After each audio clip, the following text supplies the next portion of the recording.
주 여기 운행하시네. I worship you, I worship you. 주 여기 역사하시네. I worship you, I worship you.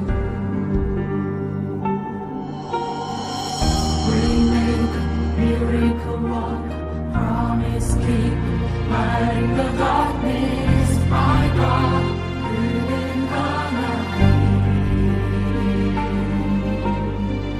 Waymaker, miracle walk, promise keep, light in the darkness, my God, living 하나님. 주님.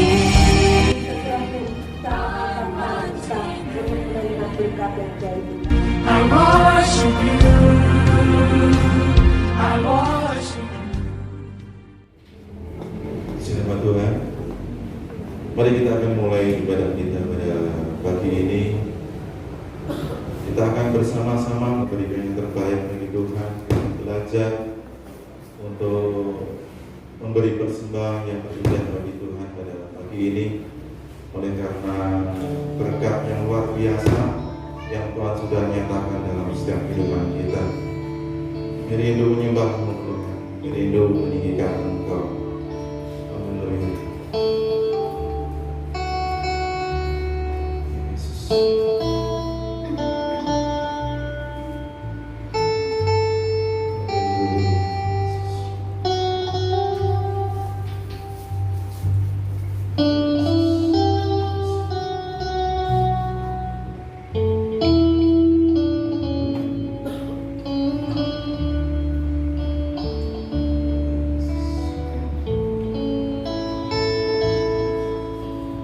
Satu hal yang ku rindu, berdiam di dalam rumah-Mu. Satu hal yang ku cinta, menikmati baik-Mu Tuhan. Lebih baik satu hari di pelataran-Mu.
Sehingga Tuhan pada kesempatan pagi yang indah ini Bapa, kami boleh bersama-sama berada di tempat ini. Kami rindu menikmati hadirat-Mu Bapa.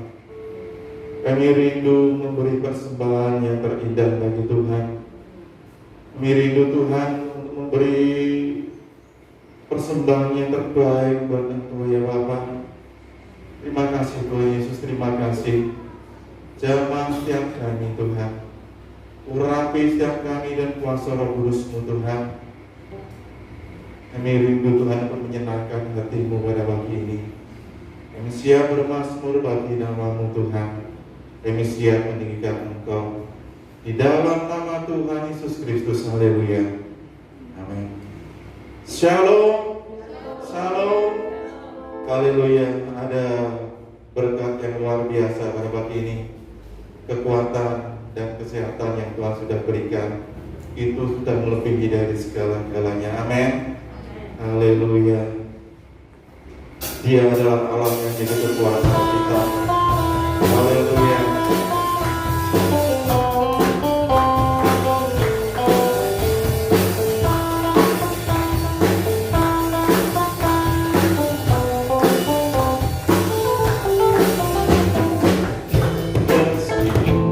Usul di depan kita menghadap lawan jauh wujudku, Engkau bersamaku.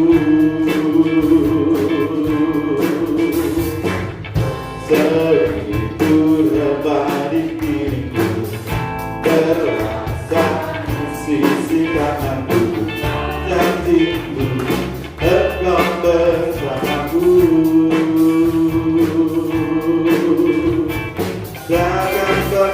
goyang dengan minatku pada diriku. Yesus Tuhanku, tiada yang seperti-Mu. Kaulah Tuhanku, kebahagiaanku, kehidupanku, dan keselamatanku, kuasaku, perlindunganku. Kaulah Allahku, kegembiraanku. Haleluya. Sama-sama puji Tuhan.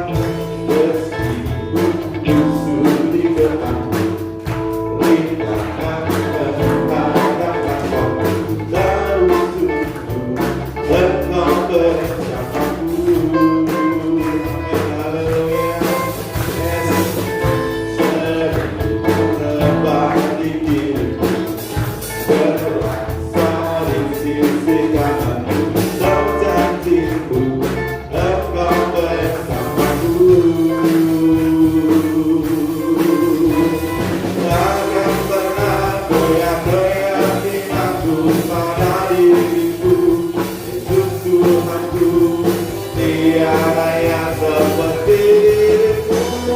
Kaulah Tuhanku, kebahagiaanku, kehidupanku, dan keselamatanku, kuasaku, perlindunganku. Kaulah Allahku, kebenaranku. Kaulah Tuhanku, kebahagiaanku, kehidupanku, dan keselamatanku.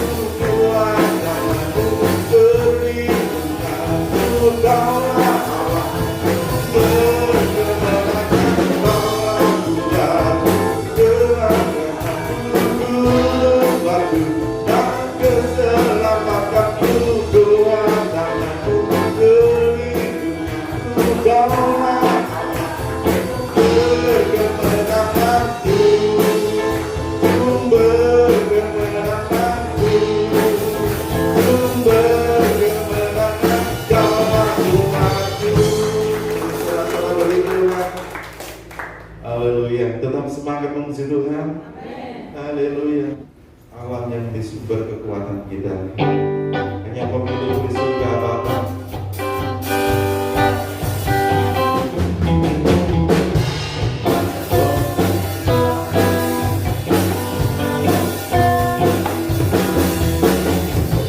Hanya pemilikku di surga.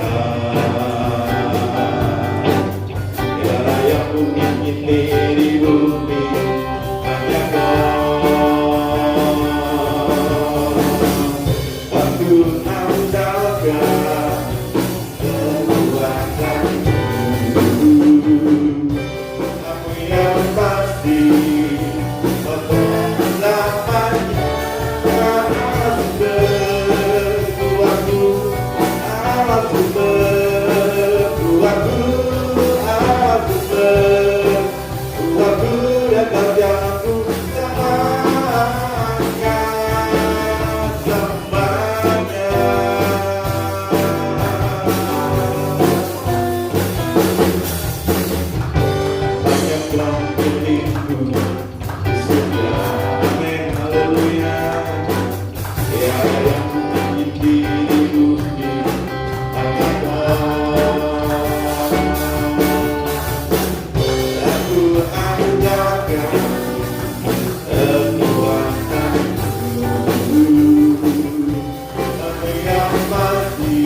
persiapkan hati kita pada pagi ini untuk ditaburi oleh kebenaran firman Tuhan.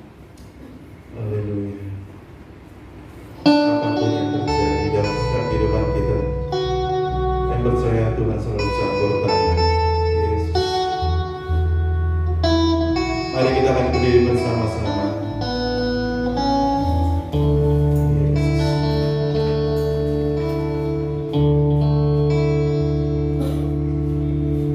Apapun yang terjadi dalam hidupku ini, tak pernah ku ragukan janji-Mu Tuhan. Lewat gunung yang tinggi, dalam lembah yang curam, tak pernah ku ragukan kasih-Mu Tuhan. Kau berfirman dan sembuhkanku, Kau bersabda dan selamatkanku.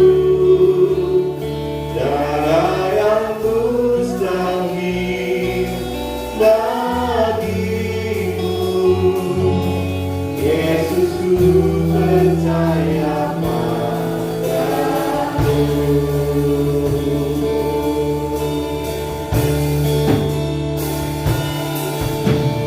Apapun yang terjadi dalam hidupku ini, tak pernah ku ragukan kasih-Mu Tuhan. Lewat gunung yang tinggi, dalam lembah yang curam, tak pernah ku ragukan kasih-Mu Tuhan. Kau berfirman dan sembuhkanku, Kau bersabda dan selamatkanku. Tiada yang mustahil bagimu.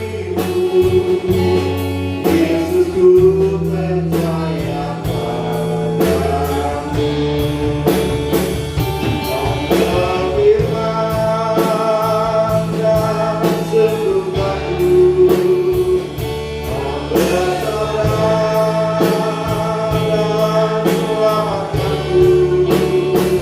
Tiada yang mustahil bagimu. Yesus, ku percaya padamu. Kau berfirman dan sembuhkanku, Kau bersabda dan selamatkanku. Tiada yang mustahil bagimu. Yesus, ku percaya padamu. Yesus, ku percaya padamu. Yesus, ku percaya padamu.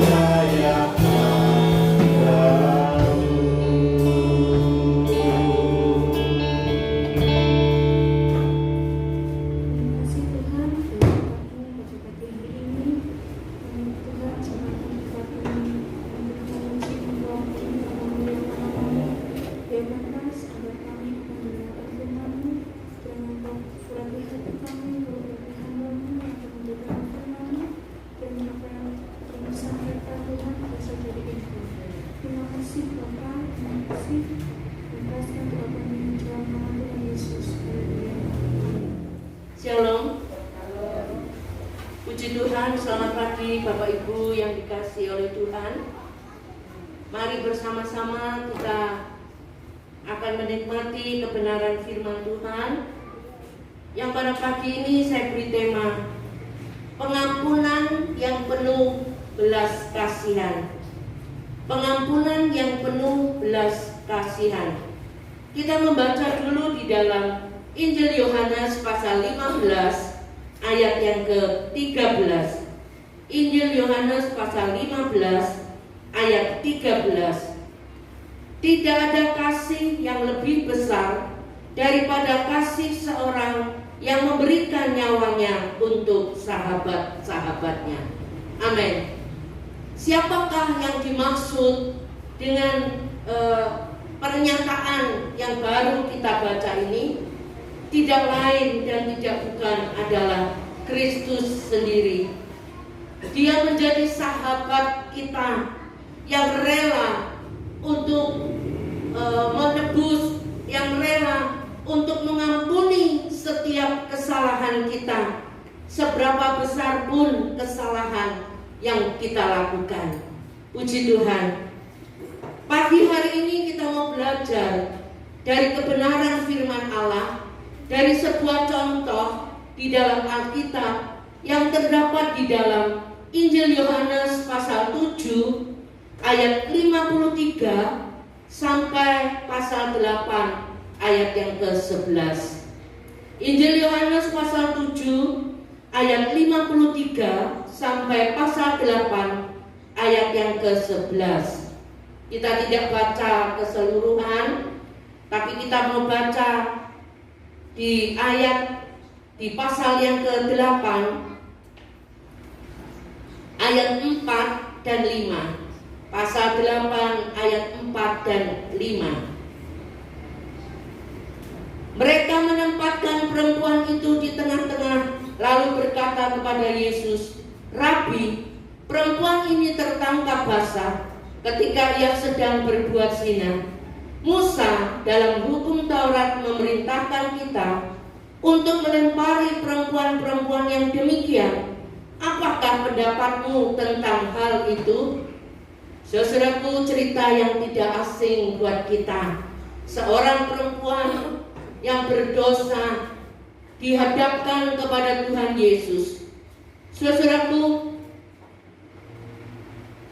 ada seorang remaja yang mencuri TV di rumah tetangganya, dan dia ditangkap masyarakat dan mereka ramai-ramai untuk menghajar remaja itu. Ternyata ada seorang pemimpin agama yang kemudian membawa remaja itu ke rumahnya. Bersamaan waktu itu, orang tua dari remaja itu datang ke TKP. Dia seorang yang terhormat dan kaya di kampung itu. Karena malu, dia minta tolong kepada pemimpin agama itu supaya anaknya dilepaskan. Pemimpin agama itu memberikan 3 pilihan. Yang pertama, diserahkan kepada polisi. Yang kedua, diserahkan kepada masyarakat. Dan yang ketiga, diserahkan kepada dia atau pemimpin agama itu. Saudaraku, ayah anak ini berpikir dari 3 pilihan itu, yang memungkinkan hasilnya baik adalah kalau anaknya diserahkan kepada pemimpin agama saja. Ternyata ketika ayah itu mengatakan bahwa anaknya diserahkan kepada pemimpin agama itu, langsung tangan anak itu dipotong karena memang hukumannya seperti itu. Saudaraku, dalam cerita yang kita nanti akan pelajari bersama, bagaimanakah tanggapan Tuhan Yesus ketika orang banyak membawa perempuan dikatakan kedapatan sedang berbuat zina. Bagaimanakah tanggapan dari Tuhan Yesus? Apakah Tuhan Yesus seperti pemimpin agama terhadap anak remaja itu? Kita mau pelajari dari kebenaran firman Allah. Di ayat yang ke-4 dan 5 tadi, mereka menempatkan, siapa Mereka adalah ahli-ahli Taurat, orang-orang Farisi. Mereka membawa perempuan itu datang dan menempatkan dia di tengah-tengah orang banyak itu. Saudaraku, peristiwa ini terjadi sehari sesudah Hari Raya Pondok Daun. Pondok Daun dikatakan oleh firman Allah seperti itu. Sehari setelah Hari Raya Pondok Daun berakhir, dan itu terjadi di dalam bait Allah, yaitu di halaman tempat wanita-wanita berkumpul. Tuhan Yesus ada di tengah-tengah mereka. Saudaraku, Hari Raya Pondok Daun itu punya pengertian pengucapan atau perayaan ucapan syukur orang Israel atas hasil panen mereka, dan itu dilaksanakan selama 7 hari. Perayaan itu, ketika perayaan itu berlangsung, orang tinggal di pondok atau kemah yang atapnya terbuat dari daun. Nah, perayaan Pondok Daun itu mengingatkan kepada mereka akan masa perjalanan bangsa Israel ketika itu berada di padang gurun, ketika Tuhan membawa mereka keluar dari perbudakan yang ada di Mesir. Hari Pondok Daun, Hari Raya Pondok Daun itu sudah berakhir, sudah selesai, tetapi Tuhan Yesus mengambil kesempatan untuk melayani para pendatang yang ada di bait Allah. Ayat 2 dari Injil Yohanes pasal 8 ayat 2 dikatakan, ia sedang duduk dan mengajar mereka. Tuhan Yesus ketika itu sedang duduk dan mengajar mereka. Kesempatan yang baik itu digunakan oleh Tuhan Yesus untuk tetap berada di bait Allah walaupun perayaan itu sudah berakhir. Nah, para ahli Taurat dan orang-orang Farisi, mereka tahu di mana Tuhan Yesus itu berada. Sebab itu mereka membuat satu rencana bersama-sama. Untuk apa? Untuk menjatuhkan Tuhan Yesus. Beberapa kali mereka ingin menjatuhkan Tuhan Yesus, tapi mereka tidak bisa. Nah, ayat yang ketiga sampai yang kelima tadi dikatakan, waktu Tuhan Yesus mengajar, orang-orang itu terganggu oleh kedatangan orang-orang Farisi dan ahli-ahli Taurat.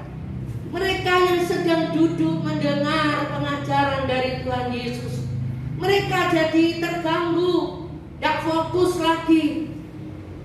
Karena apa? Karena mereka, orang-orang Farisi dan ahli-ahli Taurat itu membawa seorang wanita yang dikatakan kedapatan berbuat zina. Orang-orang Farisi ini mereka jengkel. Karena apa? Karena keberhasilan Tuhan Yesus. Mereka tidak mampu untuk mencegah Tuhan Yesus supaya tidak berbicara, tidak mengajar kepada orang lain. Sekarang mereka memanfaatkan kesempatan itu untuk mempermalukan Tuhan Yesus di hadapan orang banyak. Mereka juga mempermalukan perempuan ini dengan menempatkan dia di tengah-tengah orang banyak. Tuhan Yesus terkejut ketika melihat perlakuan orang-orang itu terhadap wanita tadi. Dan ayat yang ke-6 dikatakan, mereka mengatakan hal itu untuk mencobai dia, supaya mereka memperoleh sesuatu untuk menyalahkannya. Tetapi Yesus membungkuk lalu menulis dengan jarinya di tanah. Jadi alasan orang-orang Farisi dan ahli-ahli Taurat membawa perempuan itu kepada Tuhan Yesus, satu alasan yaitu mereka ingin menjebak, mereka ingin mempermalukan Tuhan Yesus di hadapan orang banyak. Nah, saudaraku, hukum Taurat itu mengatakan kalau seorang laki-laki berzina dengan istri orang lain, keduanya harus dilempari batu atau dirajam. Itu terdapat di dalam Imamat 20 ayat 10. Bila seorang laki-laki berzina dengan istri orang lain, yakni berzina dengan istri sesamanya manusia, pastilah keduanya dihukum mati, baik laki-laki maupun perempuan yang berzina itu. Nah, ini hukum Taurat. Mereka mempercayai hukum Taurat. Tetapi di situ kalau kita baca, mereka hanya membawa wanita itu kepada Tuhan Yesus. Mengapa laki-laki itu tidak dibawa kepada Tuhan Yesus? Hukum Taurat mengatakan kedua-duanya harus dirajam sampai mati. Saudaraku, bukankah orang-orang Farisi itu mendapatkan mereka sedang melakukan zina, tetapi hanya wanita itu saja yang dibawa kepada Tuhan Yesus? Saudaraku, kalau orang-orang Farisi dan ahli-ahli Taurat itu benar-benar ingin memberlakukan hukum Taurat, seharusnya mereka juga membawa laki-laki itu kepada Tuhan Yesus. Tapi anehnya mereka tidak melakukan itu. Saudaraku, para pemimpin Yahudi jelas berusaha untuk menjebak Tuhan Yesus di antara dua pilihan yang sulit. Tadi dikatakan, apa pendapatmu? Kami sudah melihat perempuan ini sedang melakukan zina. Perempuan ini sedang melakukan zina. Apa pendapatmu? Pertanyaan yang sulit yang harus dijawab oleh Tuhan Yesus. Kalau Tuhan katakan, ya, perempuan ini harus dilempari dengan batu, apa yang akan terjadi dengan reputasinya Tuhan Yesus sebagai sahabat orang berdosa? Pasti orang-orang akan meninggalkan dia dan tidak akan pernah menerima pemberitaannya tentang pengampunan yang penuh dengan belas kasihan. Akan tetapi, kalau Yesus itu berkata, tidak, perempuan itu tidak boleh dilempari dengan batu, jelas Tuhan Yesus sudah melanggar hukum Taurat dan pasti dia akan ditangkap. Saudaraku yang dikasihi oleh Tuhan, itu alasan dari orang-orang Farisi dan ahli-ahli Taurat untuk menjebak Tuhan Yesus. Sekarang kita mau melihat bagaimanakah respon Tuhan Yesus terhadap pernyataan dari orang-orang itu. Ayat 6 sampai yang ke-8. Ayat 6 dari Injil Yohanes pasal 8. Ayat 6, mereka mengatakan hal itu untuk mencobai dia, supaya mereka memperoleh sesuatu untuk menyalahkannya. Tetapi Yesus membungkuk, lalu menulis dengan jarinya di tanah. Dan ketika mereka terus-menerus bertanya kepadanya, ia pun bangkit berdiri, lalu berkata kepada mereka, barang siapa di antara kamu tidak berdosa, hendaklah ia yang pertama melemparkan batu kepada perempuan itu. Lalu ia membungkuk pula dan menulis di tanah. Respon dari Tuhan Yesus ketika menjawab pertanyaan dari ahli-ahli Taurat itu, saudaraku, Tuhan Yesus tidak mau menghakimi orang sebelum waktu yang ditentukan oleh Bapaknya. Dikatakan ia tunduk menulis di tanah dengan jarinya.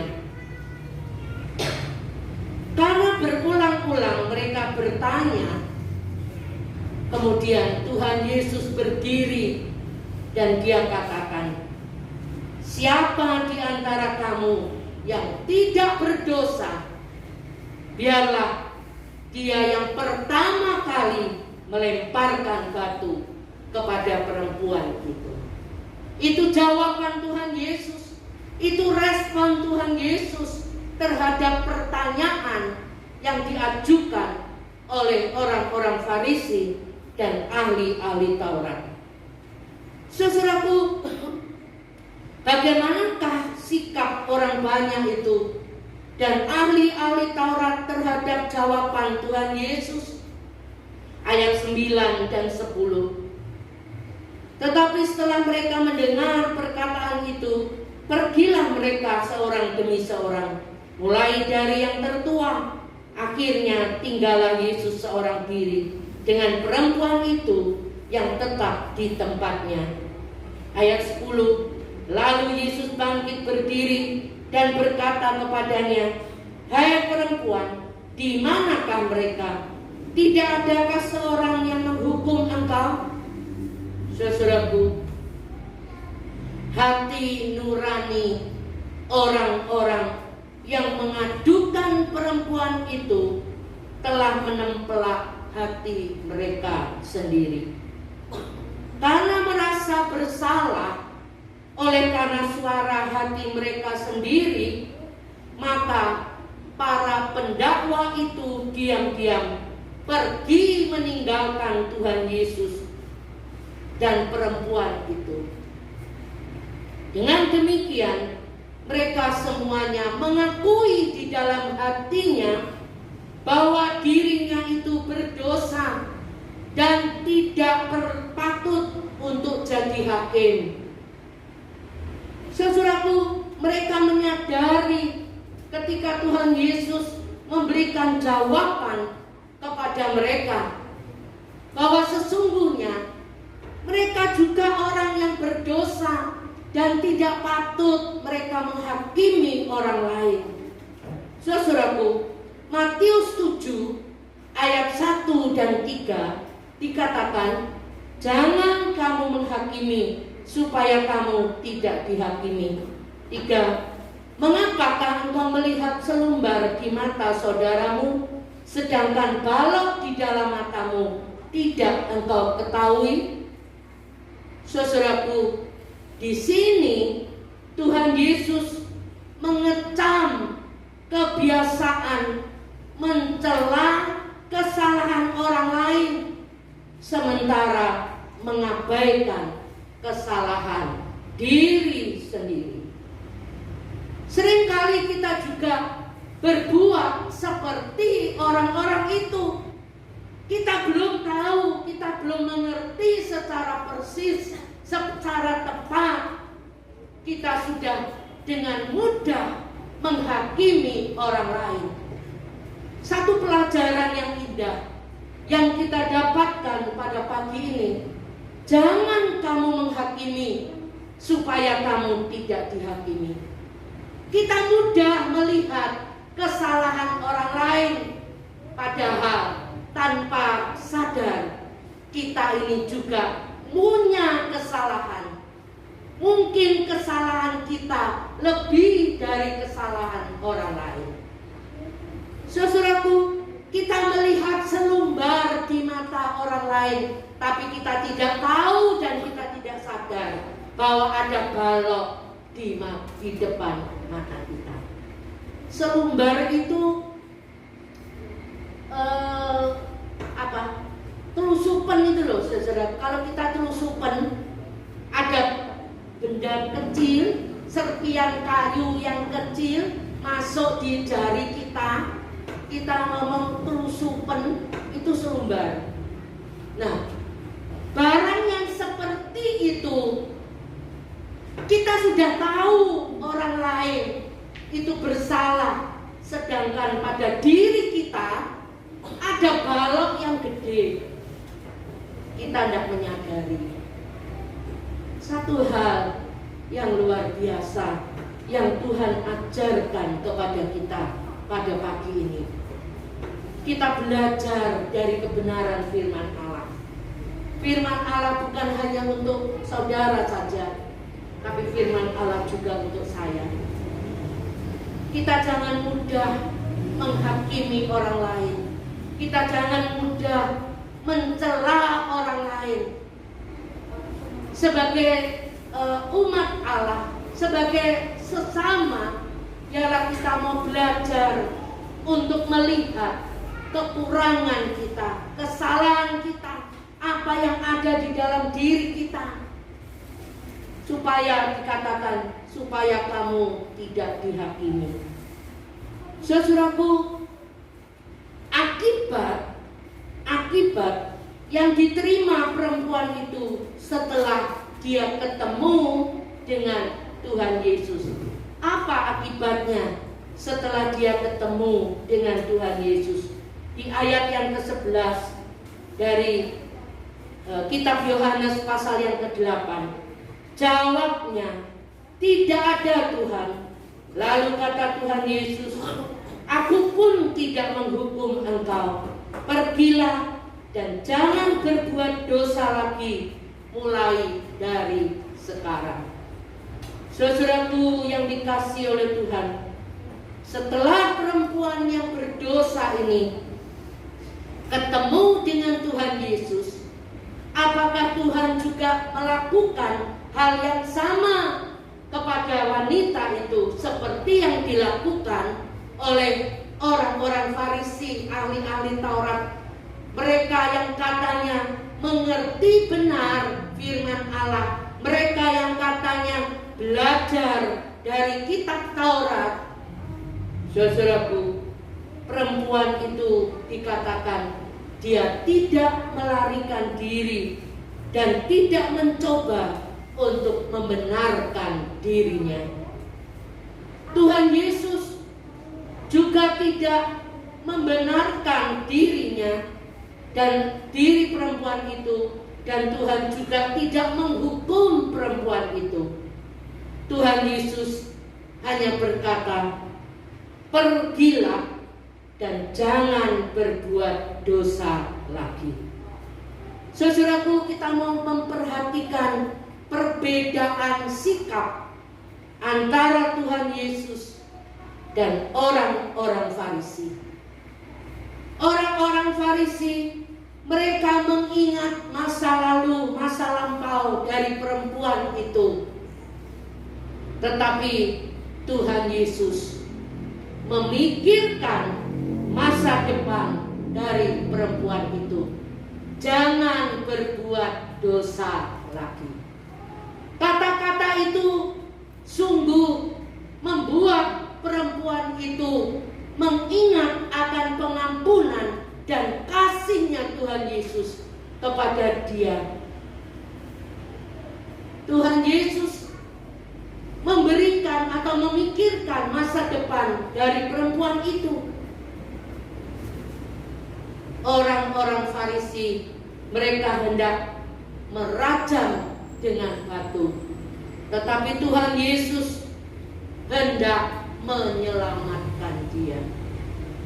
Saudaraku yang dikasihi oleh Tuhan, kita tidak boleh menyalahartikan peristiwa itu, bahwa Tuhan Yesus menganggap ringan dosa atau menentang hukum Taurat. Tidak, Tuhan tidak seperti itu. Bagi Tuhan, mengampuni perempuan itu artinya bahwa satu hari nanti dia harus mati untuk dosa-dosa perempuan itu dan juga untuk umat manusia. Saudaraku, Matius 18 ayat 21 sampai 22, Tuhan Yesus mengajarkan kepada kita untuk mengampuni sampai 70 kali 7 kali dalam sehari.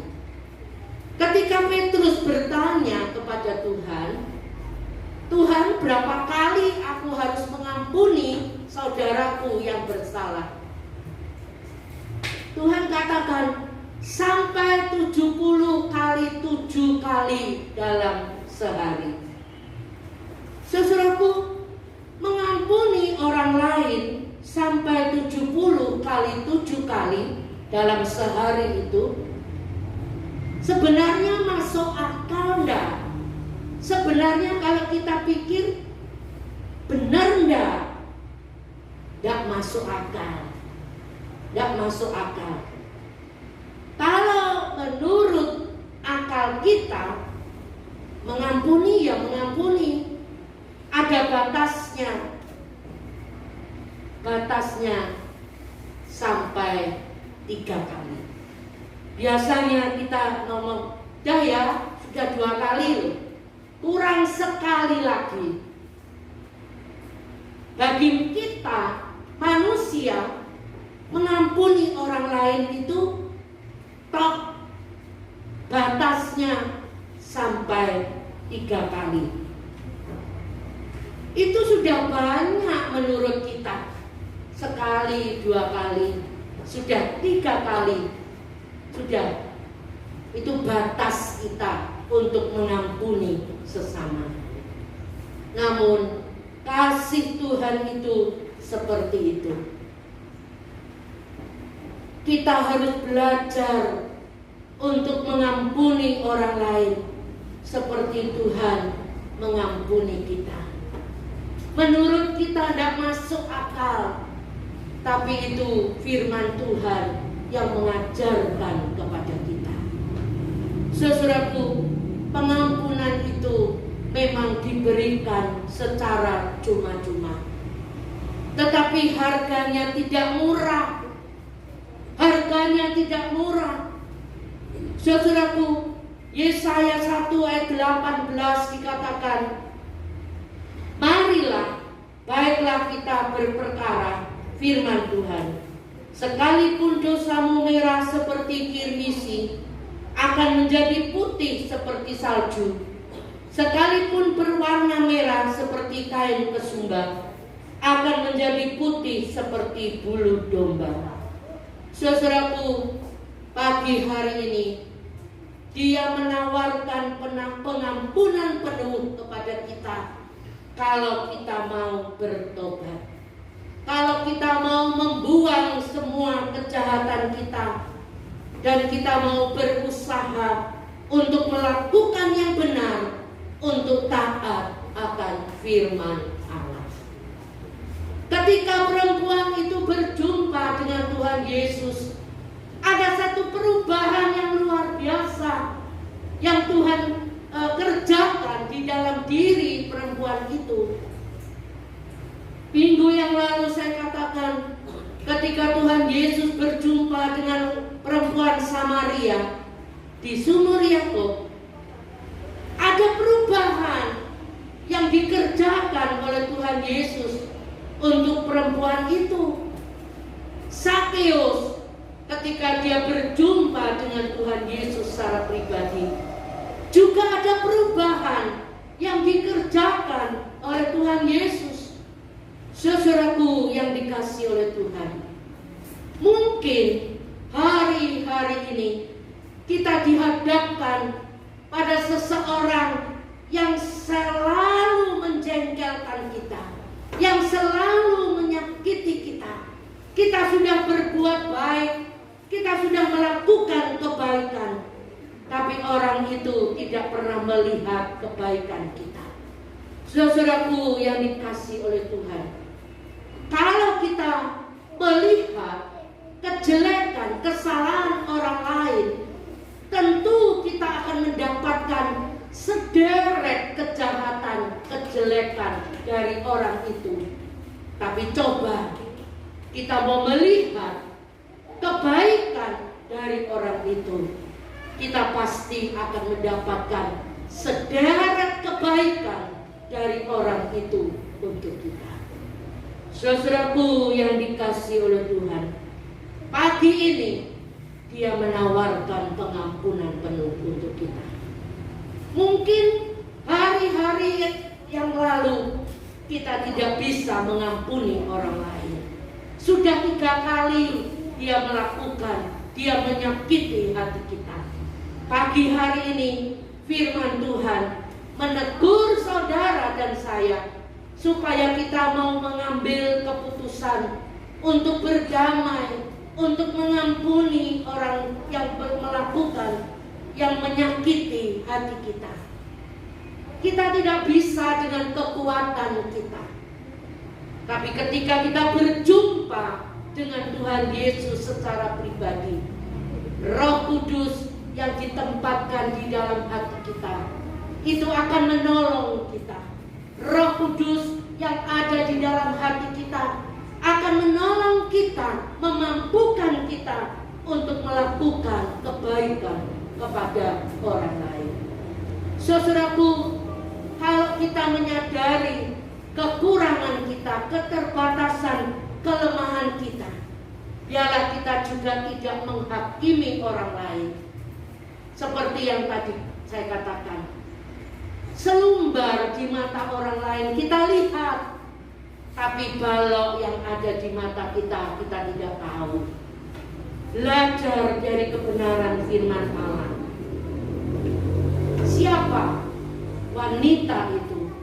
Wanita yang berdosa itu adalah gambaran dari diri kita. Gambaran dari diri kita. Kita semuanya itu orang-orang yang berdosa, tapi dia rela datang ke dalam dunia ini untuk memberikan pengampunan. Kalau kita mau mengakui dosa kita, Dia adalah Allah yang setia. Dia akan mengampuni setiap kesalahan dan dosa kita. Dikatakan walaupun dosamu itu merah seperti kirmisi, dia akan jadi putih seperti salju.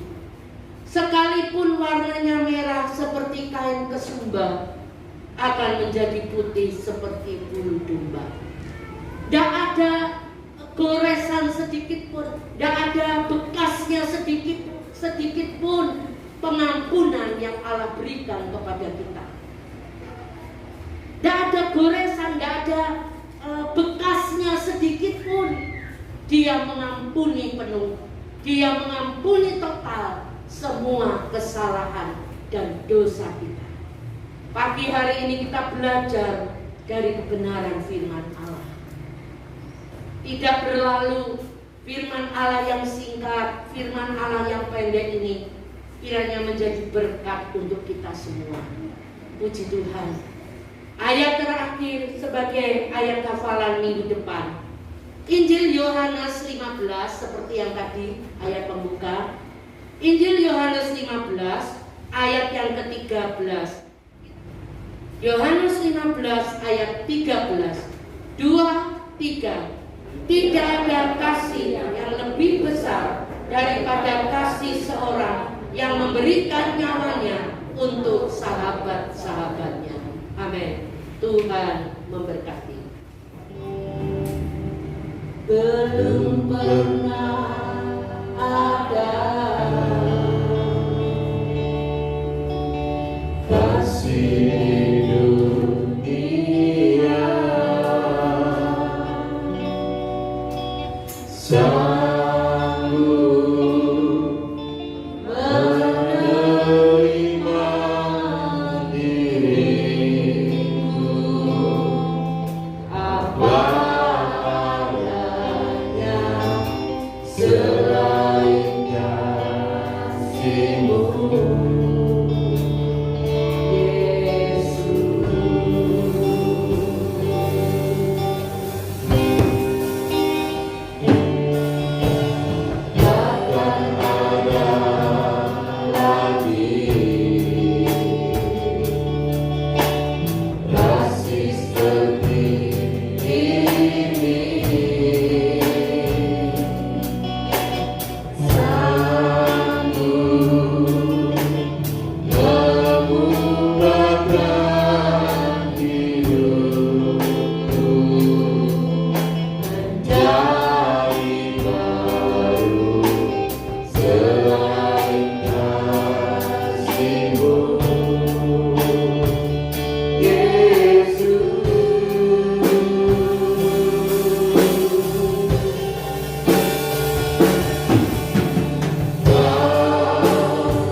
Pengampunan yang penuh yang Engkau tawarkan kepada kami. Kami bersyukur punya Allah yang begitu mengasihi kami sampai hari ini. Kalau kami ada sebagaimana kami ada, kami percaya Tuhan, kehadiran kami pada pagi ini tidak menjadi sia-sia. Kebenaran firman Tuhan biarlah menolong kami, menyadarkan kepada kami masing-masing pribadi bahwa sesungguhnya kami ini orang berdosa, tapi karena kasih-Mu yang luar biasa, karena pengampunan-Mu yang penuh yang Engkau sudah berikan kepada kami menjadi orang yang benar di hadapan Engkau. Terima kasih Bapa, terima kasih.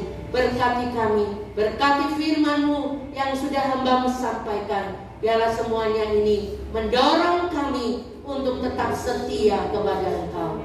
Syukur, terima kasih Bapa. Ini yang menjadi doa permohonan kami. Segala pujian syukur, hormat kebesaran menaikkan kepada Bapa yang di surga. Dalam nama Tuhan Yesus, kami sudah berdoa. Haleluya. Amin.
berikan kepada kami, dapat kami gunakan untuk beribadah, untuk melayani Engkau. Dari awal sampai pada akhir ibadah ini, kami semua sudah diberkati oleh Tuhan. Oleh sebab itu Tuhan, kami berdoa untuk setiap jemaat Tuhan yang ada di tempat ini. Biarlah perlindungan Tuhan, penyertaan Tuhan diberikan untuk kami masing-masing pribadi. Tuhan juga memberkati rumah tangga kami. Tuhan juga menolong supaya hari-hari yang akan datang kami makin setia, kami makin sungguh-sungguh di dalam Engkau ya Tuhan, sehingga kami benar-benar dapat merasakan pemeliharaan Tuhan, kemurahan Tuhan yang limpah dalam hidup kami. Terima kasih Bapa di dalam surga. Kami berdoa untuk anak-anak sekolah minggu yang sebentar mereka akan melayani, akan beribadah kepada Engkau. Pakai setiap guru-guru sekolah minggu di sini menjadi alatnya Tuhan untuk membawa setiap anak-anak makin bertumbuh dan bertumbuh di dalam Engkau. Terima kasih Bapa di dalam surga.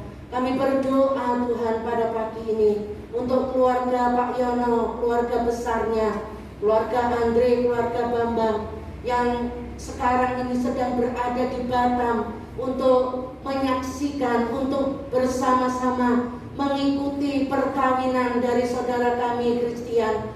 Tuhan juga menolong, memberkati mereka sampai Tuhan hari mereka pulang kembali ke rumah ini. Biarlah perlindungan-Mu, penyertaan-Mu terus diberikan.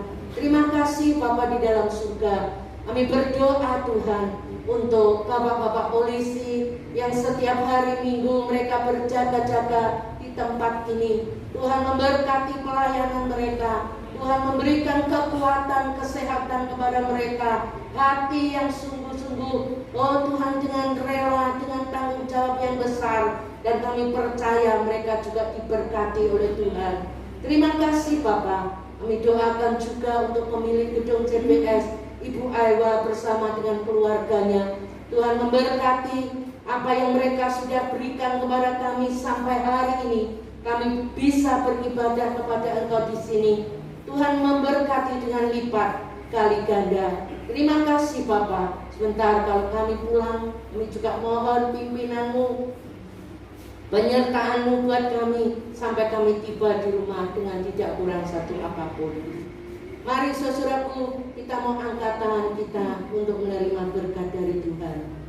Saudaraku yang kekasih, sekarang pulanglah, terimalah berkat, rahmat, anugerah dari Allah Bapa, cinta kasih dari putranya yang tunggal, yaitu Tuhan Yesus Kristus, dan persekutuan dengan Allah Roh Kudus kiranya menyertai saudaraku pulang mulai saat ini sampai selamanya.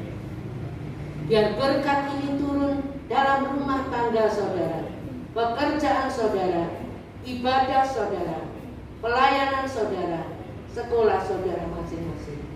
Segala puji syukur, hormat, kebesaran kami naikkan kepada Bapa yang di surga, di dalam nama Tuhan Yesus Kristus, Tuhan dan Juru Selamat kami. Haleluya. Amin. Allah itulah sumber bagiku, itu Tuhannya, kasih setianya yang menyediakan dan perlindungan, menyatakan kebaikan, menyatakan kebaikan, menyatakan kebaikannya bagiku. Kasih setianya takkan berubah, dulu sekarang dan selamanya.